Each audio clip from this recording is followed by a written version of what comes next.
देखो प्रश्न नंबर 4 बोला लड़के, जांच कीजिए कि समद्विबाहु त्रिभुज है,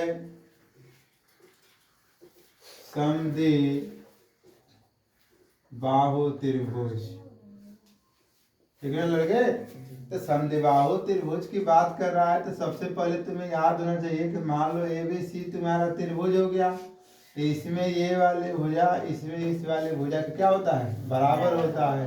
दो भुजा और दो कोण आपस में बराबर होता है। यहाँ लिख सकते हो कि इसमें दो भुजा आपस में क्या होता है, बराबर, और दो कोण आपस में बराबर होता है। तब इस तरह पता चल गया ना कि दो भुजा आपस में बराबर होता है।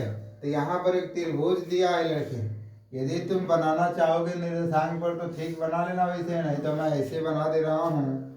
और उसने लिखा है क्या चीज कि ये लिखा है 6,4 लिखा है, ये लिख दिया है 5,-2, और ये लिख दिया है आपका कहाँ गया 7,-2 लिख दिया है। नाम ए बी और क्या हो जाएगा सी। तो बोल रहा है कि बताओ ये समद्विबाहु त्रिभुज है कि नहीं है। अभी क्या लिखे हो, जिसकी दो भुजा आपस में बराबर होती है उसे समद्विबाहु त्रिभुज कहते हैं। तो तुम बीच का दूरी तीनों का निकाल लो, अभी समझ में ना। तो आप यहाँ से लगाने जाओगे तो लिखना ए बी के बीच का दूरी, बीच की दूरी, तो ए बी का बीच का दूरी निकालने जाओगे तो ये x1 हो जाएगा y1, ये x2 हो जाएगा और ये y2 हो जाएगा। तो यहाँ से निकालने जाओगे तो बीच का दूरी का फार्मूला x2 - x1 का होल स्क्वायर, y2 - y1 का होल स्क्वायर। यहाँ से और हल कर दोगे लड़के तो x2 कितना है तुम्हारा 6 है, 6 - 5 का कितना हो जाएगा होल स्क्वायर, प्लस इसको हल कर दोगे तो y2 तो 4 माइनस और माइनस क्या हो जाएगा प्लस 2 का होल स्क्वायर। अब इसे और हल कर दोगे तो कितना हो जाएगा, ये घट जाएगा तो 1 हो जाएगा, एक और प्लस 4 तो 6 का होल स्क्वायर। यहाँ से और हल कर दोगे तो 1 प्लस 6 6 के 36, ये हो जाएगा तुम्हारा 37। यही ना होगा लड़के, मिला लेना, यही दिया है ना, थोड़ा सा मिला भी लेना। उसी तरह AC का निकाल दो, AC का बीच का दूरी तुम जहाँ से मन वहाँ से निकाल लेना, निर्देशांक मिला लो बस। ये देखो x1 और y1 ले लो। अब यहाँ से हल कर दोगे लड़के तो फिर वही कहानी x2 - x1 का होल स्क्वायर हो जाएगा, y2 - y1 का होल स्क्वायर हो जाएगा, और यहाँ से हो जाएगा x2 कितना है आपका 6 - 7 का होल स्क्वायर हो जाएगा, बोलो प्लस, फिर इसे हल कर दोगे तो कितना हो जाएगा 4, देखो फिर यहाँ माइनस आएगा, माइनस और माइनस क्या हो जाएगा प्लस 2 का होल स्क्वायर। तो फिर इसे हल कर दोगे तो कितना हो जाएगा -1 का होल स्क्वायर, ये 6 का होल स्क्वायर। अब यहाँ से आ जाएगा ना, कितना हो जाएगा दोबारा 1 प्लस 36, ये हो गया अंडर रूट में 37। दोनों बराबर आ गया कि नहीं आ गया। अब उसी तरह तुम BC का निकाल दो, BC के बीच का दूरी, BC के बीच का दूरी, तो BC के बीच का दूरी निकालने जाओगे लड़के तो फिर ये x1 x2 ये है तो इसको मान लो x2 और y2 मान लो। देखो तुम किसी को मान लेना, कोई दिक्कत नहीं है। x2 - x1 का तुम्हारा होल स्क्वायर, y2 - y1 का तुम्हारा होल स्क्वायर हो जाएगा। अब यहाँ से और हल कर दोगे तो x2 कहाँ है तुम्हारा 5 minus x1 7 whole square plus y2 कितना है बाबू -2, माइनस का 2 और फिर ये भी माइनस है, माइनस माइनस क्या हो जाएगा प्लस का 2 और होल स्क्वायर। अच्छे से समझ लेना आप लोग, ये हो जाएगा -2 का कितना हो जाएगा बाबू होल स्क्वायर, प्लस हो जाएगा 0, ये हो जाएगा तुम्हारा 4, ये ना होगा तो फिर 2 हो जाएगा। तो अब यहाँ से दिखा सकते हो, अतः क्या लिखा गया है इसमें कि AB बराबर क्या हो गया है AC बराबर कितना है अंडर रूट 37 है। अतः A कामा मतलब वहाँ से A कामा 6,4 लिखोगे, B है 5,-2, C है 7,-2, समद्विबाहु समद्विबाहु समद्विबाहु त्रिभुज के क्या है लड़के? शीर्ष हैं। आई बात समझ में ना? ठीक, गुड मॉर्निंग। याद रखिएगा इस बात को, करिए। 5वां नंबर देखो लड़के, 5 नंबर में क्या दिखा रहा है? ये तुम्हें आकृति बना दिया है एबीसी। 4 मित्र बैठे हुए हैं, एक ए पर बैठा है, एक बी पर बैठा है, एक सी पर बैठा है और एक डी पर। ऐसे पॉइंट बना दिया है लड़के, ये पॉइंट बना दिया है। अब इसका निर्देशांक तुम लिख लो। देखो ए का निकालोगे तो 3 और 4 पर है ना जी। ये 3 कामा कितना हो जाएगा? 4। इधर लिखने दो, 3 कामा 4 हो जाएगा। बी पर जाओगे, बी पर तो 6 कामा 7 है। 6 कामा कितना हो जाएगा? 7। मिला लेना सभी लोग।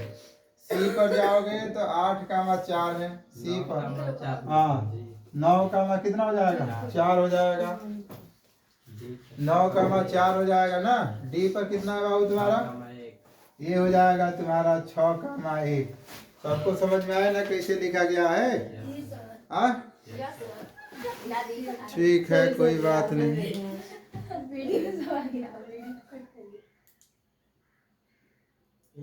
सही करोगे।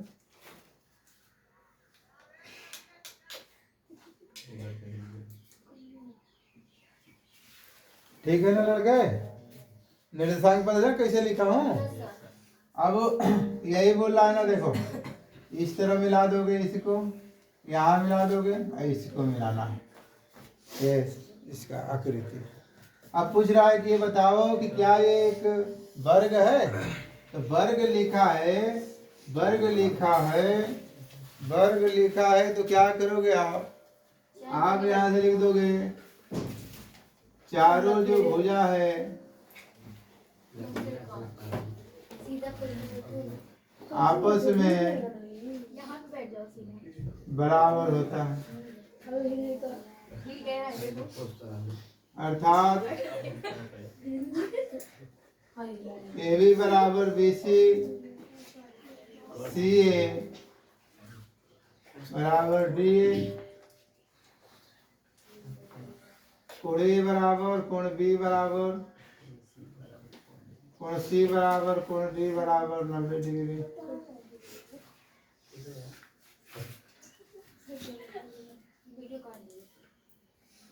सर हम नहीं हिला रहे हैं, खुद हिला रहे हैं। वीडियो काट दीजिए ना।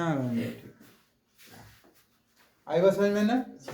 जब वर्ग बोला जाएगा आपसे तो ध्यान दीजिएगा क्या मतलब हुआ। तो वर्ग इसको लगाने से पहले तुम्हें ये पता होना चाहिए कि वर्ग बोल दिया है तो प्रत्येक इसका साइड आपस में क्या हो जाएगा? बराबर हो जाएगा।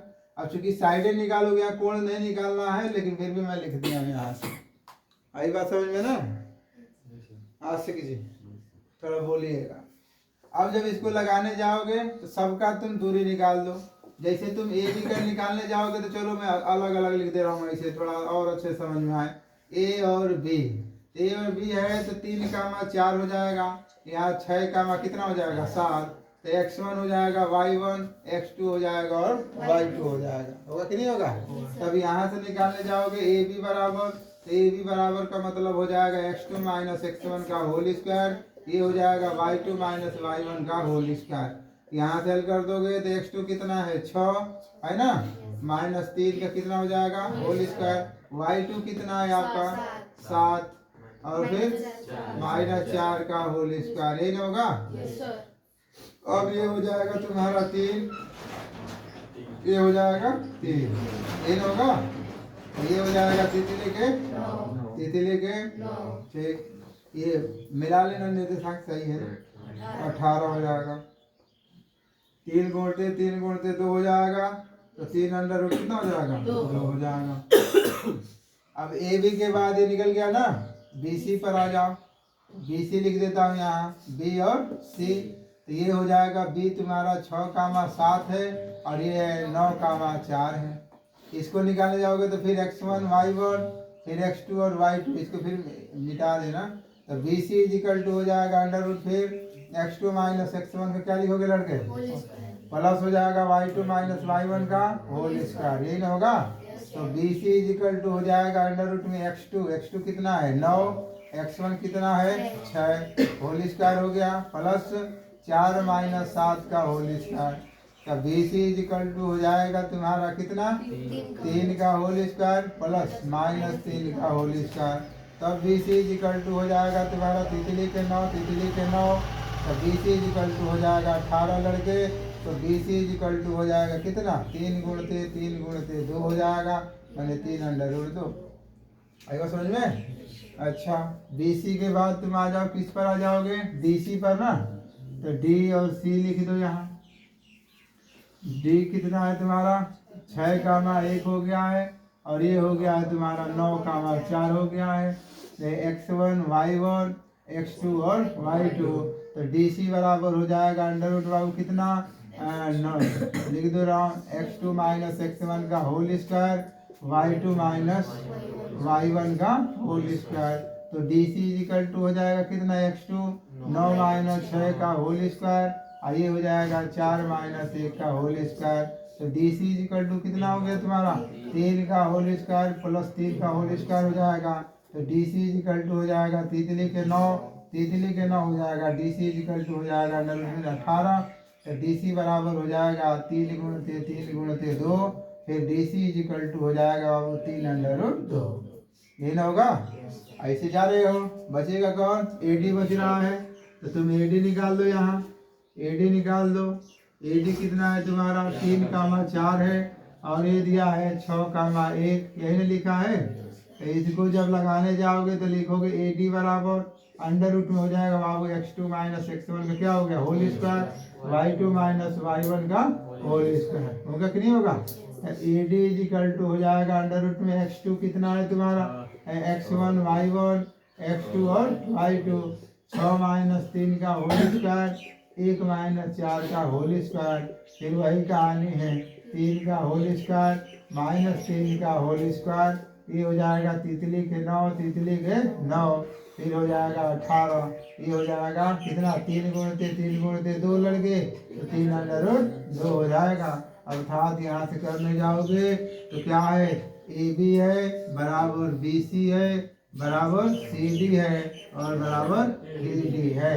अतः ए कामा बी कामा सी कामा डी एक क्या है वर्ग है। आई बस समझ में बस यही करना था करिए।